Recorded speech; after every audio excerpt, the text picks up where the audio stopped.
हाँ, hello 11th class के बच्चों, ये आपके मैथ्स का क्वेश्चन है, वैल्यू बेस्ड क्वेश्चन है।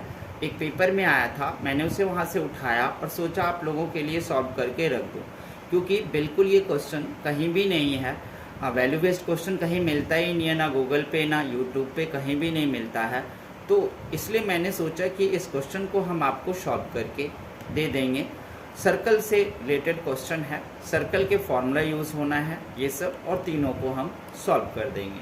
तो आप देख लो क्वेश्चन को, अब हम आपके लिए इसको हम सॉल्व करेंगे। अगर हम सॉल्व करने जा रहे हैं तो फर्स्ट क्वेश्चन को हम सबसे पहले लेंगे कि फर्स्ट में ये क्या कह रहा है वो देखिए।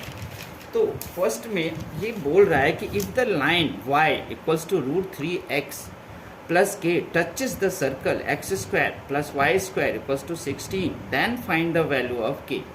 तब आप k का वैल्यू फाइंड आउट करो, ये कह रहा है ये। तो हम इसको जब सॉल्व करेंगे तो हम क्या करेंगे, इसके लिए वो चीज़ आपको देखना है, सब कुछ प्रॉपरली लिख लेना है, उसके बाद ही काम आपको करना है। ठीक है, तो गिवन लाइन ये हो गया, इक्वेशन ऑफ द सर्कल ये हो गया, x square y square equals to 16। अब आप जानते हो ये वैल्यू बेस्ड क्वेश्चन है ना, तो वैल्यू बेस्ड क्वेश्चन के लिए हमें अपना दिमाग लगाना पड़ता है। हमें अपना दिमाग लगाने के लिए आपको इस जगह पर आकर के पढ़ना पड़ेगा, देख रहे हो। इससे पढ़ कर के कुछ स्टेटमेंट लिख दोगे, फिर आपको पता चल जाएगा कि आपके पास कितना नॉलेज है। इसी को बोलते हैं हम वैल्यू बेस्ड क्वेश्चन। मैंने वो स्टेटमेंट लिख दिया है। If the given line is tangent to the circle then the length of perpendicular from the centre upon the line is equal to the radius of the circle 0 0। ये मैंने question पढ़ करके हमको पता चला कि इसके सर्कल का जो सेंटर में रेडियस से जो सेंटर बनेगा वहाँ पर ये 0 0 ही होगा।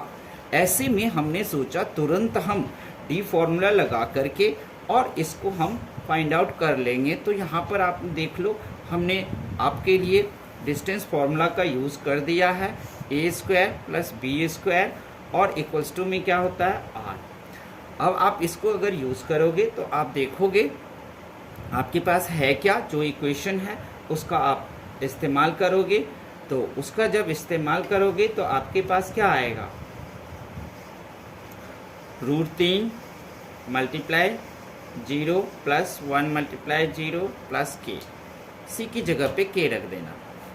अपॉन में ए की जगह पर में आप क्या रखोगे, 3 है यहाँ पर में, तो वही डालोगे और प्लस 1 का स्क्वायर डालोगे और फिर मोड में बंद करके r जो है ना वो r आपका यहाँ से आएगा। देखना, ये इक्वेशन होता है ना, इक्वेशन ऑफ द सर्कल, उसका r जो होता है वो इक्वल्स टू के बाद लिखा होता है। तो आप वहाँ पर में वही r लिख दोगे आप, यानी कि वो रूट में लिखोगे क्योंकि उस पर स्क्वायर होता है, इसलिए अगर 16 है तो उसका स्क्वायर रूट निकलना पड़ेगा। अब इसी को अगर सॉल्व करोगे तो आपके पास आ जाएगा k इक्वल्स टू 3, यानी कि √4 आ जाएगा और इक्वल्स टू में 16 आ जाएगा। इसी को सॉल्व कर दो तो k equals to 2 equals to 4 आ गया आपके पास। तो k का वैल्यू आ गया 8 आ गया। अब आप इससे जो रिक्वायर्ड इक्वेशन होगा उसे आप फाइंड आउट कर सकते हो। अब इससे जो है अगर रिक्वायर्ड इक्वेशन निकालोगे, नहीं क्या बोला था निकालने के लिए, ये भी हमें देखना होगा। हमें बोला था इसे निकालने के लिए find the value of k, है ना। यहाँ पर देख लो आप, वैल्यू ऑफ k बोला था, तो हमने वैल्यू ऑफ k को यहाँ पर निकाल दिया है। ठीक है, आपका k का आंसर आ गया। ओके बच्चों, तो ये कैसा लगा बताना, और अच्छा लगे तो चैनल को सब्सक्राइब कर देना प्लीज़।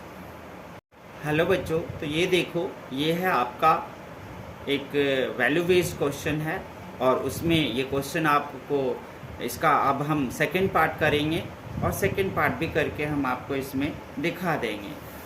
फर्स्ट पार्ट हमने कर दिया है, अभी आपको हम सेकंड पार्ट अब करके दिखाएंगे। सेकंड पार्ट में कह रहा है find the equation of the circle which touches both the coordinate axis in first quadrant and whose radius is a, ये पूछा है। चलो मैं आपको इसका सेकेंड पार्ट भी करके दिखा देता हूँ।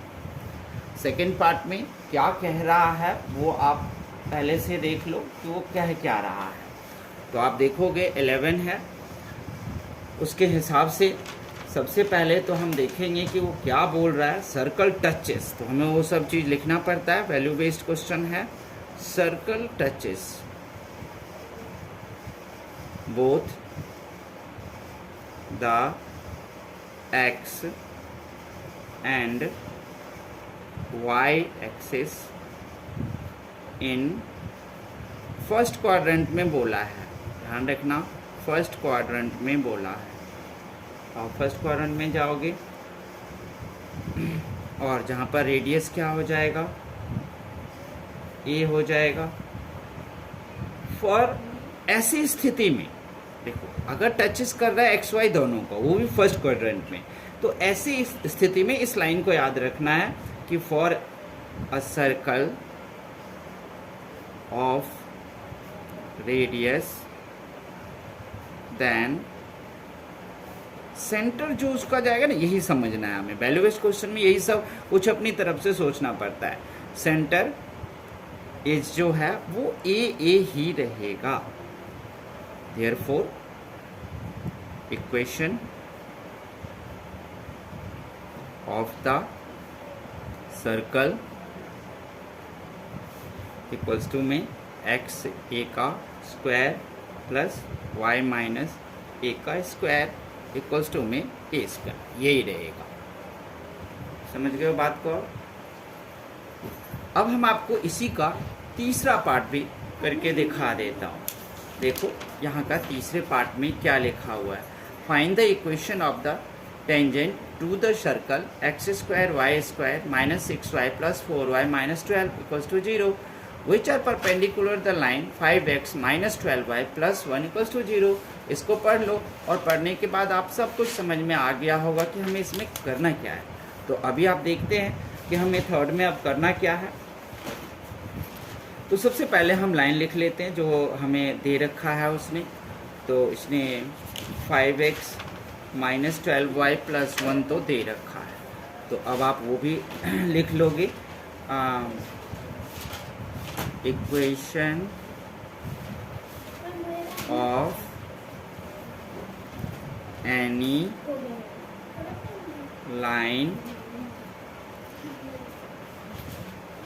परपेंडिकुलर भी लिख लेना चाहो तो आप परपेंडिकुलर का ऐसे साइन भी लगा दिया, कोई बात नहीं, हो जाएगा। Perpendicular to 5x minus 12y plus 1 equals to 0। तब ये बिकम्स क्या हो जाएगा, हमें इक्वेशन निकालना है ना। तो then it becomes 12x plus 5y plus k। अगर हमें ये मिल जाए ना तो अपना काम पूरी तरीके से बन जाएगा। अब ये काम जो हमारा बन जाएगा तो ये की कहाँ से आएगा, ये कुछ बनाते हुए हम डिस्टेंस फार्मूला भी लगा सकते हैं, लेकिन वो सब चीज़ तो तब लगाएंगे ना जब हमारे पास कोऑर्डिनेट हो। लेकिन कोऑर्डिनेट देने के लिए उसने आपके पास सबसे बड़ा हथियार जो दे दिया है वो देख लो। उसने आपको हथियार क्या दिया है, तो आपके पास एक इक्वेशन दिया है, इक्वेशन ऑफ द सर्कल समझ लो, एक्स स्क्वायर बिकॉज लगा दो plus y square minus 6x plus 4y minus 12 equals to 0। आप लोग जानते हो इसको सॉल्व करना, तो ऐसे लोगे एक्स स्क्वायर माइनस 6x, इसको x को x के साथ वाई स्क्वायर प्लस 4y एक साथ ले लोगे और इक्वल्स टू में 12 उधर ले जाओगे, यही r बन जाएगा, रेडियस बन जाएगा। इक्वेशन तैयार करने हैं हम, और इक्वेशन हम यहाँ लिख के दिखा भी देंगे आपको कैसे हुआ ये। तो यहाँ पर आप देख सकते हो। अब इसको ना हमें उसमें आइडेंटिटी में बदलना होगा। उसके लिए क्या प्लस करें क्या माइनस करें ये देखना होगा। तो क्या प्लस या माइनस करें, जो भी इधर करोगे इधर भी करना पड़ेगा आपको 12 के साथ ही।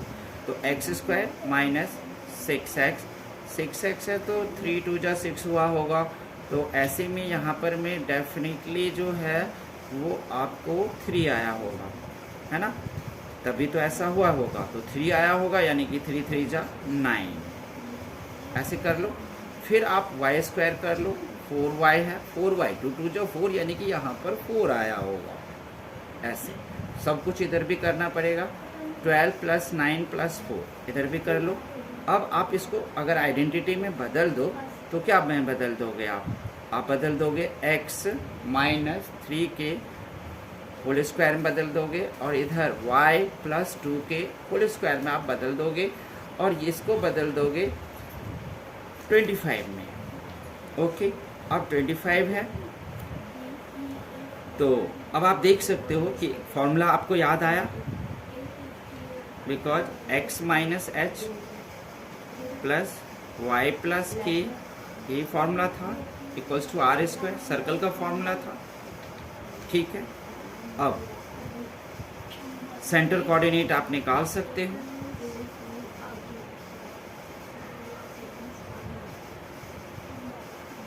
सेंटर कोऑर्डिनेट निकाल सकते हैं 3 माइनस 2, और रेडियस भी हमारे पास है, रेडियस इक्वल्स टू 5 है। अब ये दोनों चीज़ें हैं, तो हम यहाँ जो लिखे थे इसका कुछ इस्तेमाल करके अब हम फाइंड आउट कर सकते हैं। तो हमारे पास अब कोऑर्डिनेट है, क्या है, कोऑर्डिनेट। इसको इसमें मैं अब इस्तेमाल कर सकता हूँ। तब उसको हम कैसे इस्तेमाल करेंगे, ये देखो आप यहाँ पर में कि हम यहाँ पर उसका इस्तेमाल कर सकते हैं। तो अब जो है वो हम डी का फॉर्मूला लगा सकते हैं, किसके लिए, लेकिन उसके लिए इक्वेशन लिखना पड़ेगा। तो इक्वेशन को ले आओ, 12x plus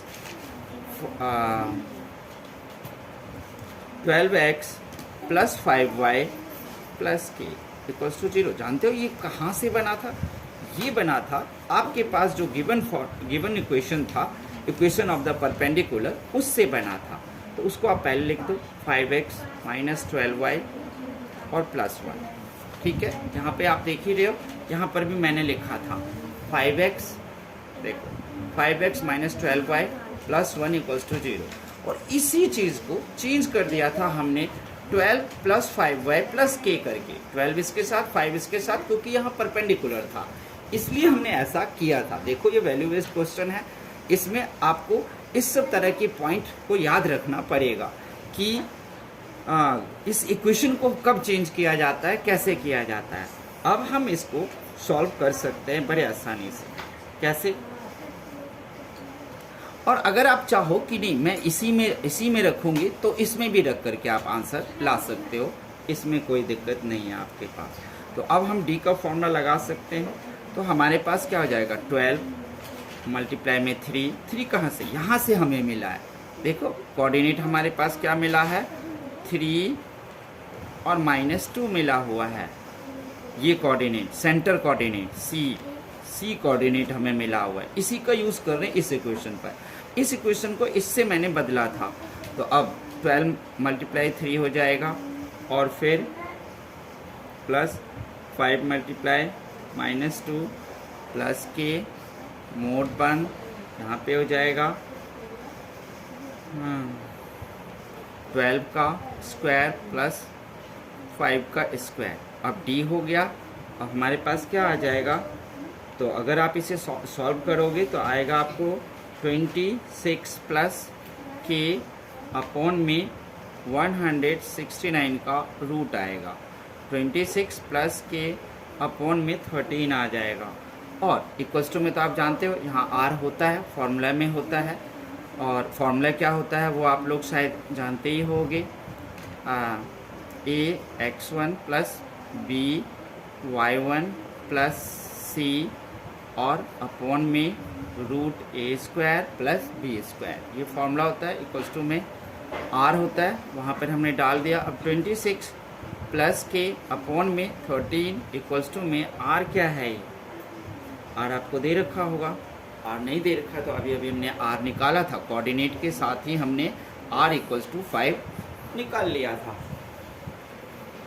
are equals to 5 निकाल लिया था। 26 प्लस के 13 अब इस इक्वल्स टू में हम r यहाँ पर में जो है वो 5 है, 5 डाल दिया, क्रॉस मल्टीप्लाई करेंगे। क्रॉस मल्टीप्लाई अगर आप इसका करते हो तो आपके पास ये, तो देखो ये मोड हटा है ना, यहाँ से मोड हटा है, मोड हटते ही इसमें प्लस माइनस जो है वो लगना ही लगना है। तो उसके हिसाब से अगर आप इसको क्रॉस मल्टीप्लाई करोगे तो अगर आप नेगेटिव लोगे तो 91 आएगा, और पॉजिटिव लोगे तो हम आपके पास आएगा 39। किससे आप काम करना चाहते हो, इससे या इससे, तो दोनों से कर दो और इक्वेशन पर पुट कर दो। अब आप लिख सकते हो so required equation, so required equation आप लिख सकते हो। कौन कौन से हो गया, यहाँ काट दो, यहाँ अच्छे से रहेगा। सो रिक्वायर्ड इक्वेशन, ठीक है। अब हम क्या करेंगे, यहाँ के को उठा करके कहाँ पुट कर दोगे, यहाँ पर पुट कर दोगे। एक बार नेगेटिव पुट करोगे, एक बार पॉजिटिव पुट करोगे। तो 12x प्लस 5y प्लस 39, और फिर 12x प्लस 5y माइनस 91। ये आ जाएगा आपको, जब आप इसको पॉजिटिव पुट करोगे तब, नेगेटिव पुट करोगे तब, ऐसे में आपके दोनों को आंसर्स इक्वेशन। ओके बच्चों, तो यही था ये क्वेश्चन, वैल्यू बेस्ड क्वेश्चन। कैसा लगा हमें ज़रूर बताना।